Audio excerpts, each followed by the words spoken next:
Good morning students. हमने part 8 राष्ट्रीय पशु बाघ स्टार्ट किया था।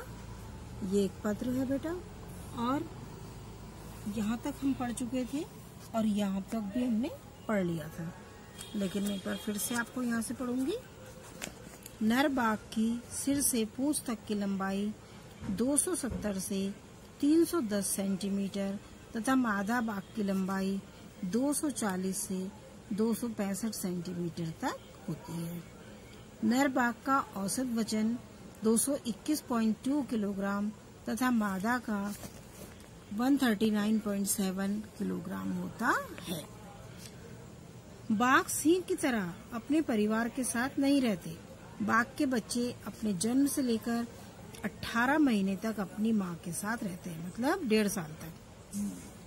फिर वे स्वतंत्र रूप से जीवन जीने लगते हैं तथा अपना इलाका अलग बनाने लगते हैं। बड़े हो जाते हैं, वो 1.5 साल के हो जाते हैं, तो फिर वो अलग रहने लगते हैं। बाघ के बच्चे 5 साल में वयस्क हो जाते हैं। वयस्क का मैंने कल मीनिंग बताया था, मैच्योर हो जाते हैं। ये मांसाहारी जीव है। मांसाहारी मतलब ये लोग मीट मांस खाते हैं तथा मुख्यतः चीतल, सांबर, हिरन, गौर, बारहसिंगा, नीलगाय, लंगूर, जंगली भैंसे आदि का शिकार करते हैं। ये कभी कभी अपने इलाके में घुस आए पालतू जानवरों का भी शिकार कर लेते हैं। पालतू जानवर में गाय, बकरी, बैल, भैंस, कुत्ता, बिल्ली, ये सारे आते हैं। ये खुद घायल होने, बहुत कमजोर तथा बूढ़े होने या शिकार की कमी होने पर मनुष्य पर भी हमला कर देते हैं तथा आदमखोर बन जाते हैं। जब ये लोग मनुष्य को खाने लग जाते हैं तब इनको आदमखोर कहा जाता है। वर्तमान समय में इनकी संख्या काफी कम रह गई है तथा ये विनाश के कगार पर पहुंच गए हैं। बेटा, इसका एक प्रमुख कारण ये भी है कि जंगलों की बराबर से कटाई हो रही है तथा इनको जंगलों से हटाया जा रहा है। ये जंगलों से चले जाते हैं। सर्कस वगैरह में इनको पहले जगह मिलती थी, लेकिन अब सर्कस से भी जानवरों का आना बंद हो चुका है। वहाँ पे इनका यूज करना सरकार की तरफ से प्रतिबंधित है। फिर इनको चिड़ियाघर में रखा जाता है। चिड़ियाघर में भी इनकी स्थिति ऐसी ही है। किसी भी चिड़ियाघर में 2 या 3 बाघ से ज्यादा नहीं होते हैं। इनकी ऐसी स्थिति का प्रमुख कारण मनुष्य है। ये जो बाघों की संख्या कम होती जा रही है, इसका कारण कौन है? मनुष्य। मनुष्य मनोरंजन, सजावट तथा दवाओं के नाम पर इनका अवैध शिकार करता जा रहा है। अवैध का मतलब जो बिना परमिशन के शिकार करते हैं उसको अवैध कहा जाता है। बाघ की खाल सजावट के काम आती है। इसकी हड्डियों तथा शरीर के विभिन्न अंगों का इस्तेमाल अनेक दवाओं के निर्माण में किया जाता है। यहाँ तक हमने कल पाठ पढ़ा था। साथ ही अत्यधिक जनसंख्या वृद्धि के कारण जंगल कम हो रहे हैं। क्योंकि जनसंख्या वृद्धि हो रही है तो जंगलों में भी मकान बनने शुरू हो गए हैं, और बाघ लोग जो होते हैं वो जंगलों में रहना पसंद करते हैं। बस्तियों में इनको रख भी नहीं सकते क्योंकि ये मनुष्य का शिकार करने लगते हैं। इस कारण बाघ मानव बस्तियों में घुस आते हैं तथा पालतू पशुओं का शिकार करने के कारण मनुष्य इन्हें मार देते हैं।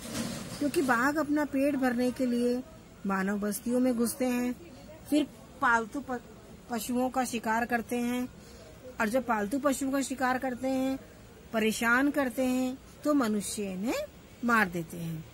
यह भी बाघों की घटती संख्या का एक प्रमुख कारण है।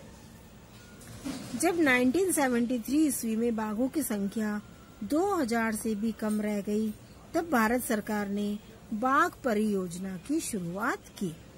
1973 में बाघों की संख्या कुल 2000 से भी कम हो गई थी। उस समय भारत सरकार ने बाघ परियोजना की शुरुआत की।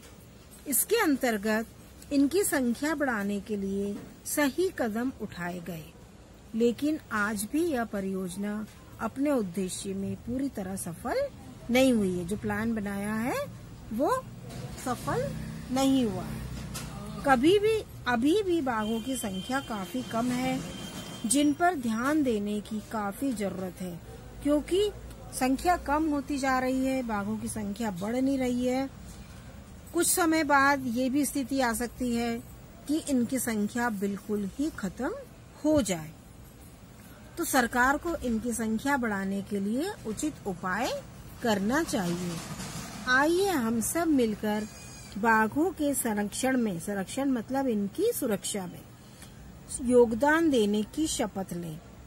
तभी इस पशु को आने वाली पीढ़ी के बच्चे देख पाएंगे, नहीं तो बच्चे इस जानवर को पहचान भी नहीं पाएंगे कि ये बाघ कौन सा जानवर था।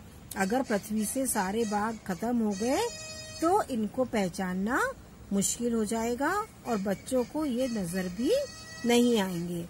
तो बच्चों, इस पाठ को आपको कम से कम 3 या 4 बार बहुत अच्छे से रीड करना है और इसके कठिन शब्दों को लिखकर पढ़ने का और कम से कम 3-4 बार पढ़ने का पूरा अभ्यास करना है।